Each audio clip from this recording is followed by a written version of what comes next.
哎，正在录哈。哎，录吧。开始了，开始了。哎，对，开始了。对。好，各位同学，我们现在不要管忽略这3个人，我们继续。来复习机械制造第7章量测与平板爬树。因为上一集我们希望是一个黑板，一张黑板，一张重点浓缩，但是我发现时间不限，因为我马上要写我们课排的习惯，把这个课分成2边，没办法一次所以老师想到一个方法。来，上次讲到什么？公差跟配合的定义，对不对？我有问一个同学，什么是公差？21号，21号，用来，什么是公差？用你的话来说，你打开没有关系，但是快。用你的话，工件在制造的过程中允许的差异。那什么是配合呢？允许的。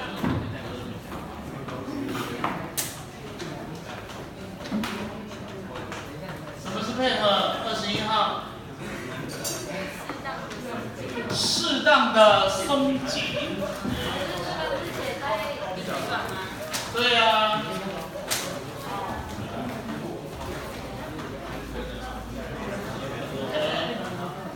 公差就会有一些单位，对不对？10的负3、10的负6、10的负9。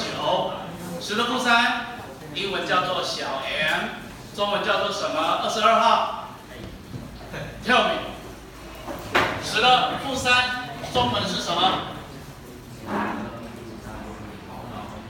好，就是这个字，好。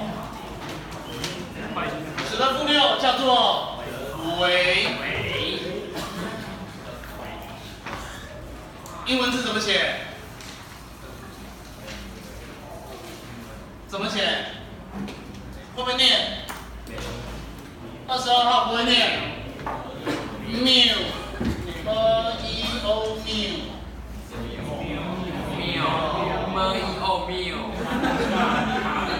咔，不会爱哭吧？怎么拼呢？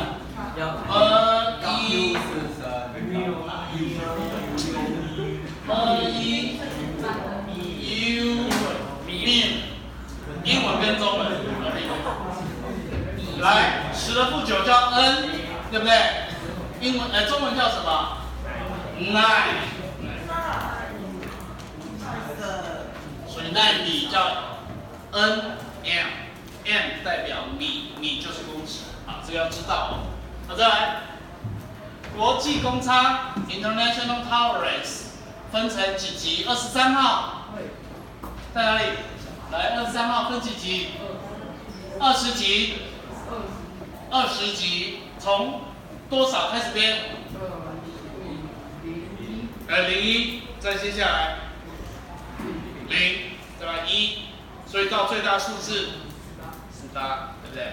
那里面就有分3类，某某配合，某某配合，某某配合，对不对？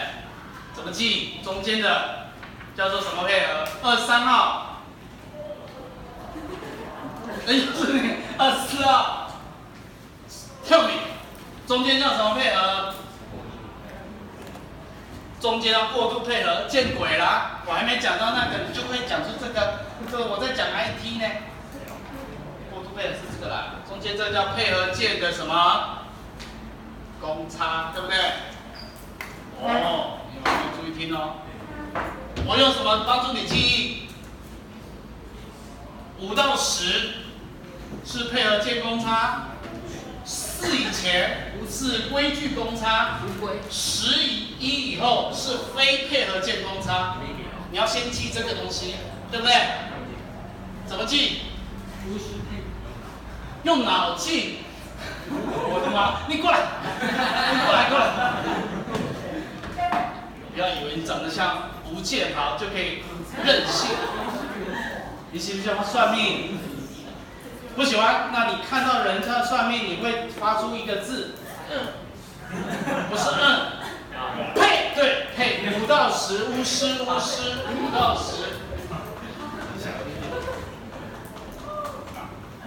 前面是规矩公差，所以5到10之前，4以前，请你们记一个王八乌龟，画一个在旁边。后面他们有时候会用鸟画，鸟会不会飞？会，所以后面是非配而见。讲完，再来，公差它有分，这写在哪里啊？有分那个偏差位置，对不对？偏差位置有分大写跟小写。24号，又是你25号。大写是孔还是轴？还要看，我的妈呀！孔轴要大还是小？轴要小，为什么轴要小，孔要大？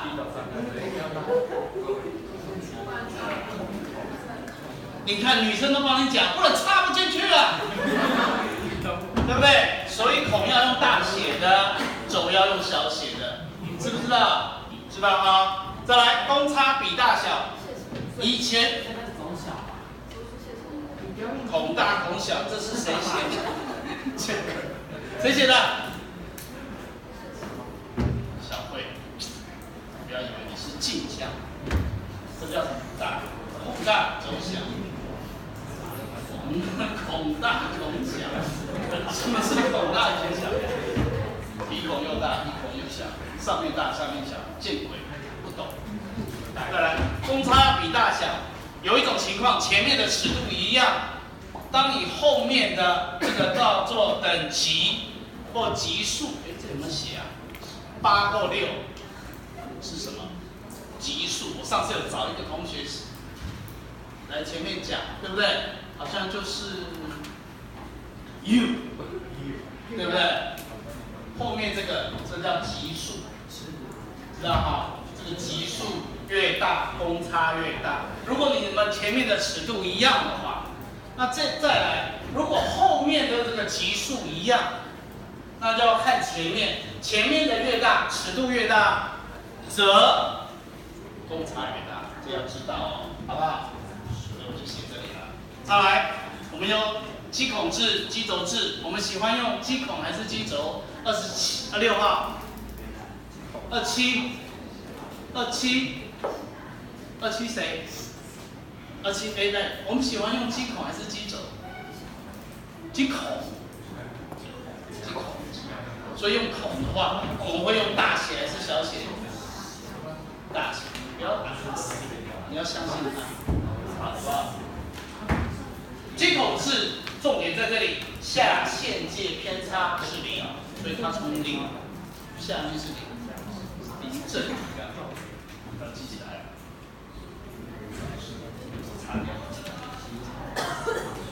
基孔制什么是0？哈，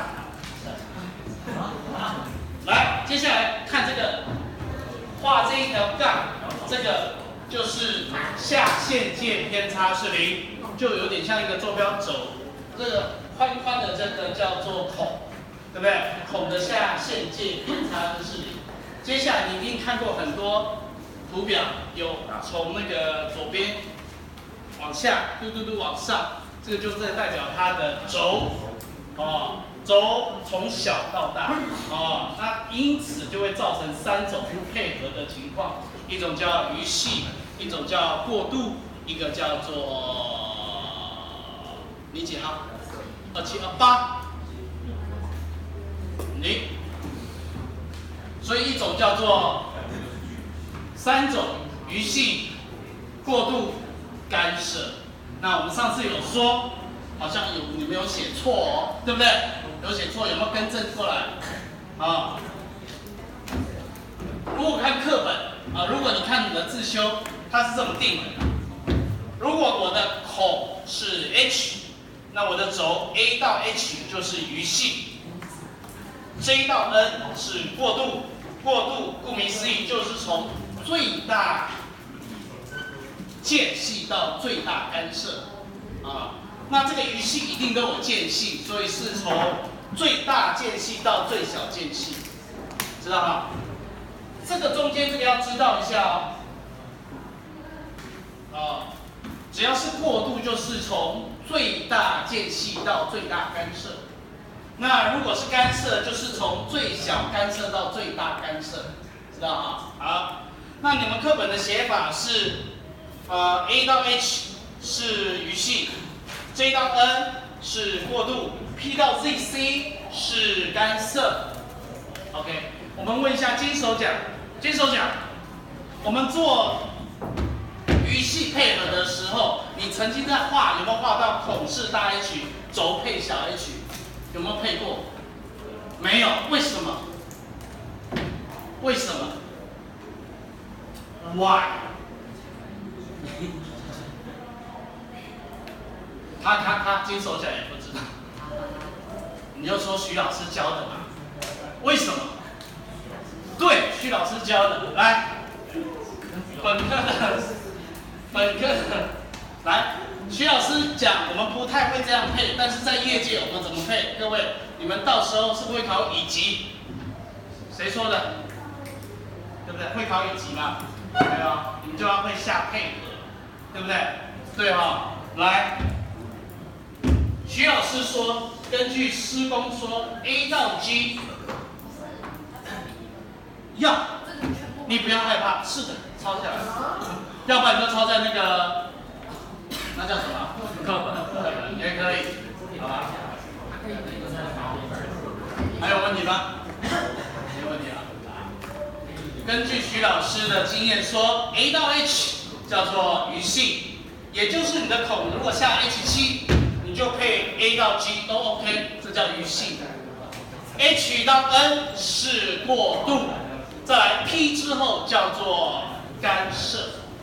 教你记哦，注意听哦，你要记这几个字 ：G、H、N、P， 记起来哦，这样就记起来。27号，你几号？29。你背起来了，对不对？太好了。G H N P， 想一个句子把它记起来。Tell me。讲吧，快点，我等你。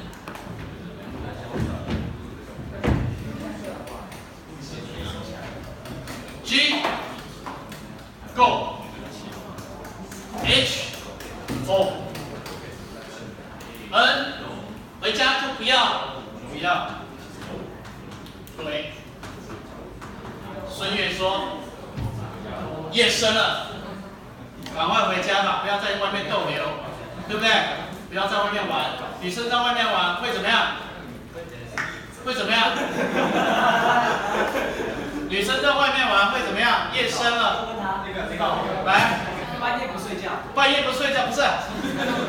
女生女生夜深了不回家会怎么样？会伤到我。对，不是，会危险。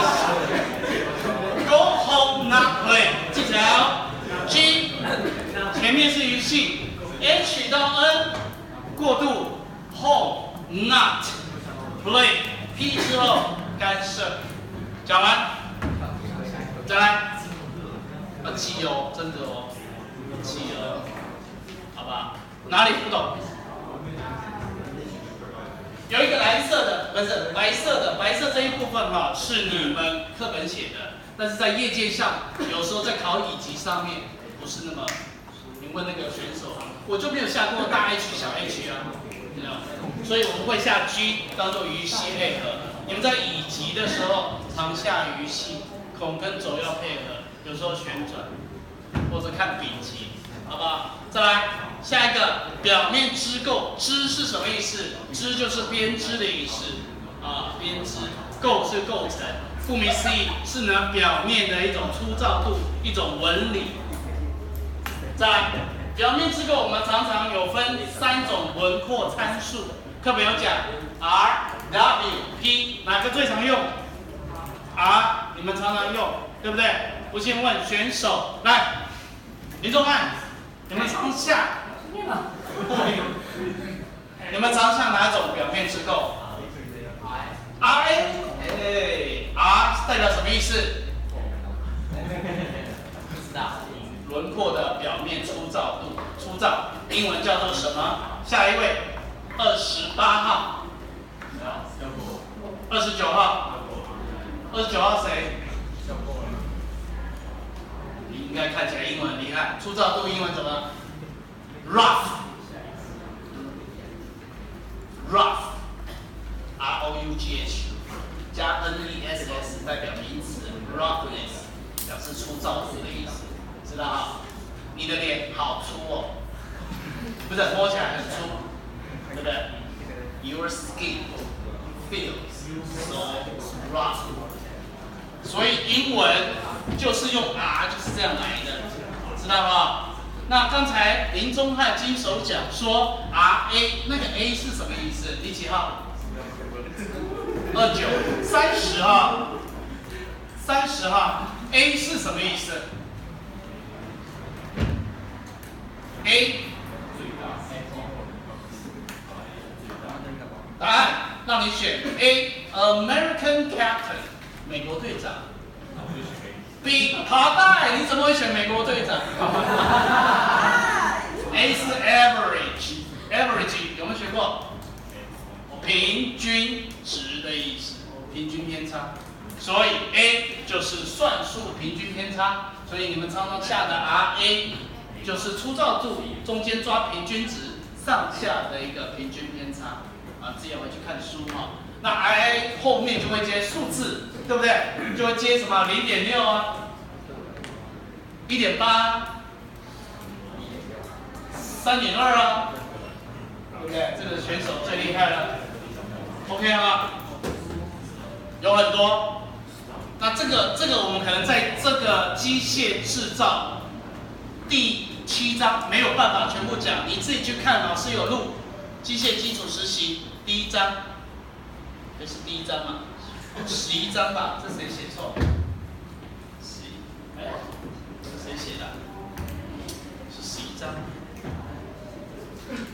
第10章了，轮廓参数这边啊，这里。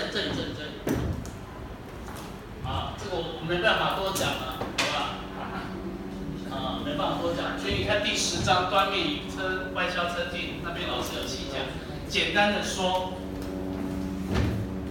这个后面的这个表面粗糙度从 N1 到 N12，刚好是一个10周，有12个。那有些同学就会说，为什么？你看哦，最小是0.025嘛，后面都是前面的2倍。你们有背过吧？有写过嘛？有下过嘛？对不对？0.6，哎，0.6 2倍是1.6，0.6，哎，0.8吧？这谁写的？韩国欧巴，对不起，不是你对不起韩国欧巴，0.8。哦，我这写0.6。哦，本当ですか？啊，写错了，好吧，写错了，0.8、1.6、3.2，哎，3.2的2倍怎么会是6.3？来问金手奖，来金手奖用你，后面是前面2倍，为什么它变成6.3了？好带，有没有全班有没有人知道？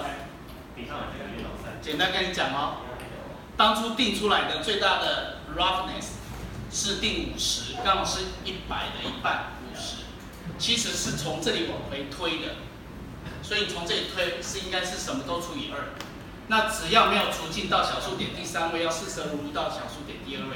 举例，请看50的一半25，25一半12.5，12.5的一半30号。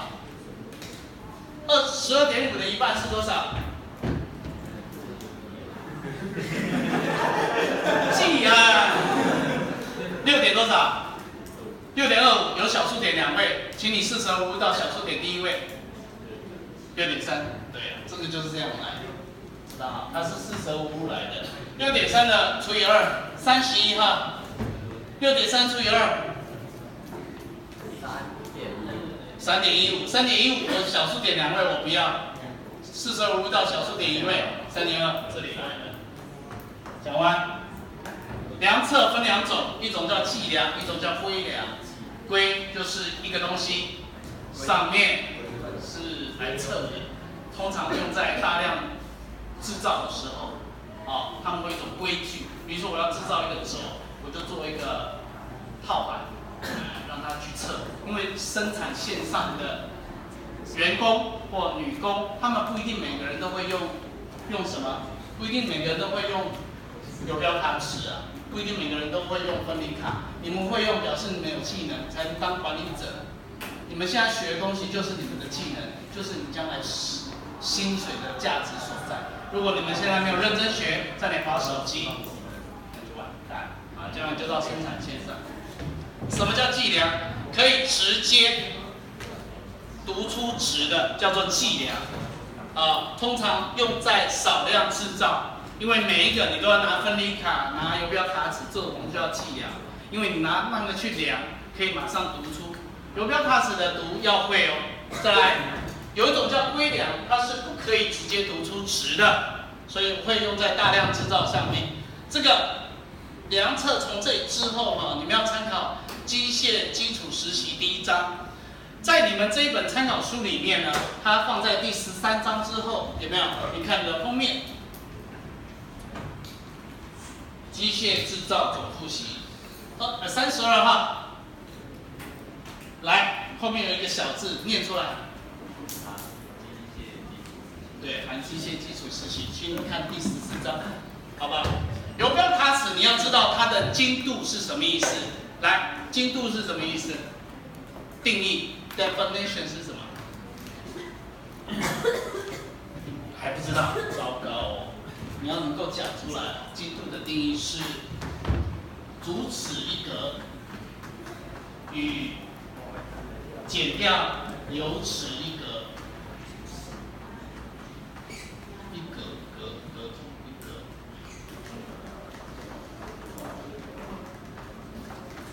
这个叫精度哦。你们现在要赶快抓起来了，3年级了。再来，游标卡尺有没有听过一个叫阿比误差？30几号？33。阿比误差有没有听过？没有听过。游标卡尺在用的时候，不是有一个外卡跟内卡？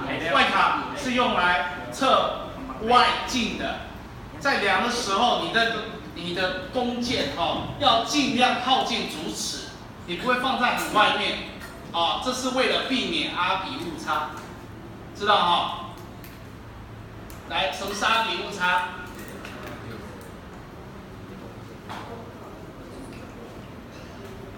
对，弓箭要尽量靠近游标主尺，因为这样可以避免掉阿比误差。有时候你拿的时候，这个是重点。再来，游标卡尺的种类有2种，一种是刻画型，另外一种是量表型跟一阶型，它们归在同一类，对不对？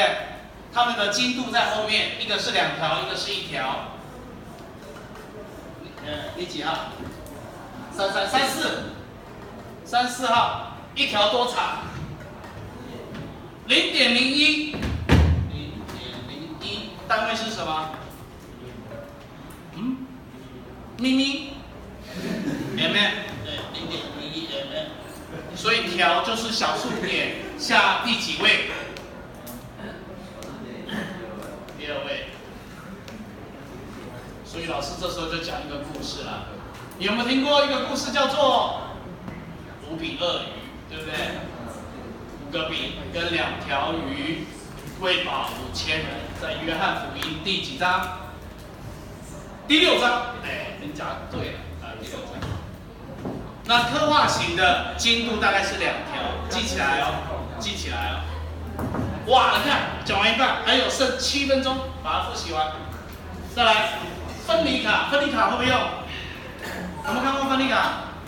这种旋转的，对不对？外面套头，里面有一个叫做什么头？有没有看过分离卡？都没有看过分离卡。开头。小老师下次提醒我带分离卡过来，这是很大的问题。游标卡尺有没有看过？有。分离卡旋转一圈，它的里面的螺杆会前进一个螺距，或退后一个螺距，这个螺距叫做截距。我看这里有没有写？心轴，心轴前进或后退。那上面呢，就是螺杆的截距。这里在告诉你怎么算它分离卡的精度，因为外面的外套筒分成50格。它前面会有一个倒角，在倒角的地方有刻度，对不对？金手奖，对不对？你有没有用过分离卡？没有。好，当我没问。还有分50份，这要写50份，知道啊？所以这就是分离卡的精度。再讲一次，螺杆的截距是0.5 mm。除以分离卡上面的倒角处会分成50格，0.5除以50， 0.01，刚好是一条，也就是分离卡的精度。讲完啊，分离卡里面那个叫做衬筒，外面叫做套筒。衬筒上会有这样一格一格的，套筒上是这样一格一格的，是转的。里面的叫衬，外面的叫套，对不对？33号，34号，35号，为什么外面叫套，里面叫衬？为什么外面叫套筒，里面叫衬筒？有没有想过？你有没有穿过衬裙？有没有穿过衬裙？衬裙就是一种裙子，外面是裙子，里面有一种衬裙。说的是，女生都知道，你怎么会不知道？我忘记了。衬裙在里面，外面裙子对。哇，这个小姐真的是很有概念。各位同学要向这位同学学。你哥哥有没有像你这么厉害？既然你是不是喜欢画画？我又喜欢画画，很好。你那班小猪阿花是不是小阿花？小花哦。来，快龟有没有用过？快龟有没有用过？没有。一块一块的快龟，用碳化铬做的。铬这个东西金属大概常常在汽车镀铬、亮晶晶，有没有？饰条、碳化铬。我们使用快龟的原则是越少块越好。我们这样叠起来，这高度就是你弓箭的高度，知道吗？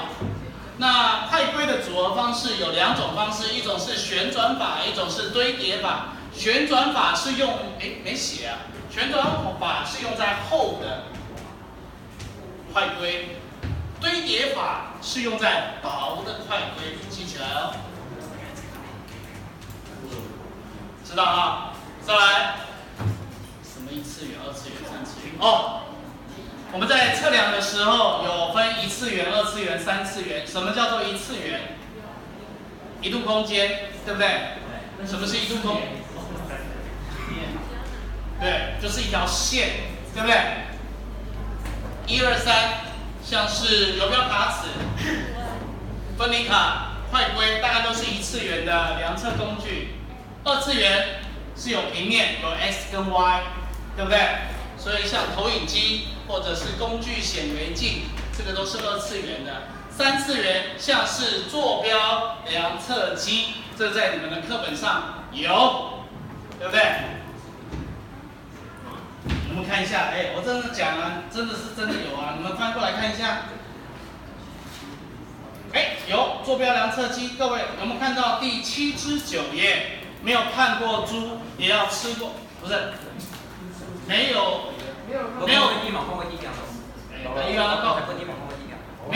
吃过猪也看过猪走路，对不对？对，没有用过坐标量测机也要看它的照片，知道吗？所以3次元，3次元就是包含 x、y、z。有没有听过4次元？35号好，下一位36号，有没有听过3次元？有没有听过3度空间？3度空间包含哪3轴？不知道，哇，真的，我觉得你来当胖子。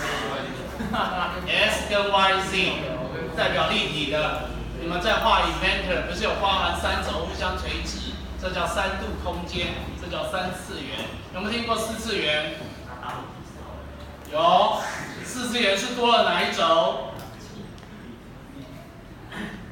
你不知道？过来，我跟你教啊！你过来啊，教一次你就知道。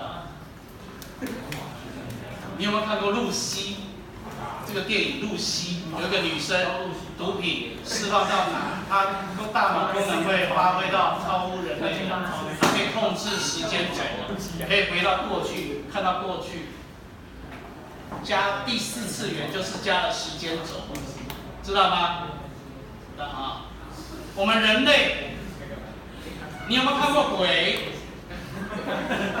鬼跟神就可能超出我们所能够理解的4度空间或5度空间，知道哈？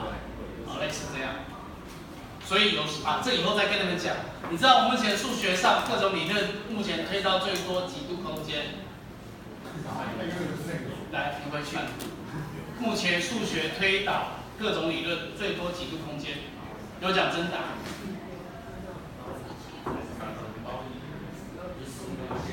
12，一次哦。7，两次哦。3次哦。没有。6。最多26度空间。每一轴都互相垂直，根据玻色子理论，有没有听过？回去查。